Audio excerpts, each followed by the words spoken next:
Hello friends, welcome back to our channel. 2020 में दशकों की झड़पों के बाद अजरबैजान ने एक सैन्य अभियान शुरू किया जो दूसरा नागोर्नो काराबाख युद्ध बन गया, जो तेजी से अर्मेनिया सुरक्षा को तोड़ रहा था। तुर्की के समर्थन से अजरबैजान ने 44 दिनों के इस युद्ध में जीत हासिल कर ली थी। इस जीत के पीछे की असली वजह तुर्की और इजराइल से खरीदे गए हथियारों को बताया जा रहा है, जिसके कारण कई हजार लोग मारे गए। आखिर नागोर्नो काराबाख क्षेत्र क्या है और क्यों अजरबैजान और अर्मेनिया इस क्षेत्र को लेकर लड़ते हैं, चलिए जानते हैं।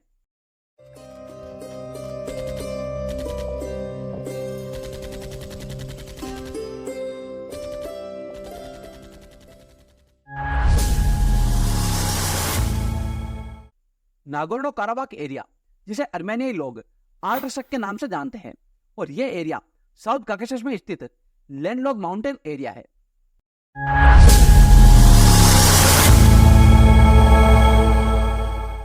1917 में रूसी साम्राज्य के अंत के बाद अजरबैजान और अर्मेनिया दोनों देशों ने इस पर अपना अपना दावा किया था और तब से यह तनाव का विषय बना हुआ है।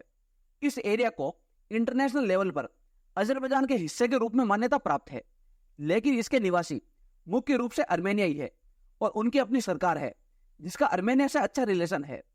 जैसे ही सोवियत संघ का अंत हुआ, अर्मेनिया और उनके अजेरी पड़ोसियों के बीच 1988 में प्रथम नागोर्नो काराबाख युद्ध हुआ, जो 1994 तक चला था, और इस युद्ध में लगभग 30,000 लोग मारे गए थे। 30,000 लोगों की जान जाने के बाद 1994 में दोनों देशों में सीज फायर हुआ, जिसका समय समय पर उल्लंघन किया गया, लेकिन फिर भी काफी हद तक इसे बरकरार रखा गया।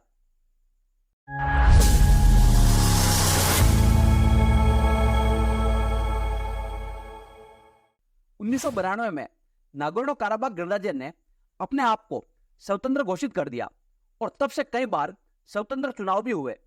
इसी के साथ 2006 में एक जनमत संग्रह हुआ जिसने एक नए संविधान को मंजूरी दी। अजरबैजान ने इंटरनेशनल लॉ के तहत इन सभी कार्यों को अवैध घोषित कर दिया।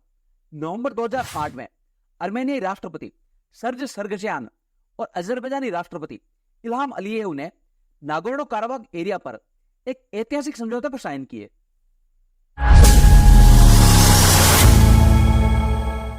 अर्मेनिया और अजरबैजान में नागोर्नो काराबाख एरिया को लेकर कई बार सीज फायर हुआ, लेकिन समय समय पर सीज फायर का उल्लंघन भी हुआ। ऐसा ही कुछ 2010 में भी हुआ था, जब दोनों देशों में एपिसोडिक झड़पें हुई थी। 2019 में अर्मेनिया में एक नई सरकार ने नागोर्नो काराबाख पर बातचीत शुरू की, लेकिन 2020 में कूटनीति में खराबी के कारण जुलाई में कई झड़पें हुई थी। इन छोटी मोटी झड़पों के बाद 2020 में ही दोनों देशों में युद्ध शुरू हो गया, जिसे दूसरा नागोर्नो काराबाख युद्ध कहा गया, जो 44 दिनों तक चला था। क्लस्टर युद्ध सामग्री और बैलिस्टिक मिसाइलों के उपयोग से अजरबैजान यह युद्ध जीत गया था। 9 नवंबर 2020 को अर्मेनिया और अजरबैजान रूस की मध्यस्थता में सीज फायर पर सहमत हुए। इस समझौते के तहत अर्मेनिया को नागोर्नो काराबाख पर अपना सैन्य नियंत्रण छोड़ना पड़ा और रूसी सैनिकों को 5 साल तक इस क्षेत्र की रक्षा के लिए यहां पर डिप्लॉय किया गया। इस समझौते के तहत अर्मेनिया नागोर्नो काराबाख रीजन तक एक कॉरिडोर बनाएगा, जिसे लाचिन कॉरिडोर कहा गया।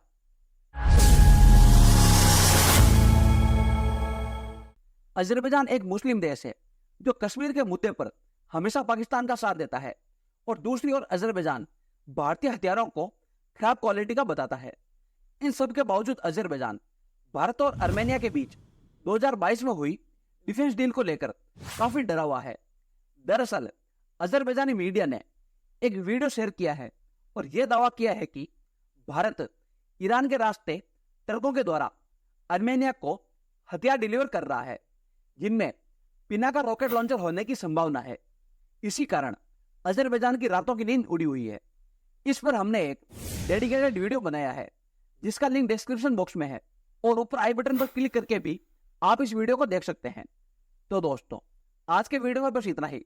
यदि आपको आज का वीडियो पसंद आया तो वीडियो को लाइक और शेयर कर चैनल को सब्सक्राइब जरूर करें। मिलते हैं अगली वीडियो में, तब तक के लिए जय हिंद, जय भारत।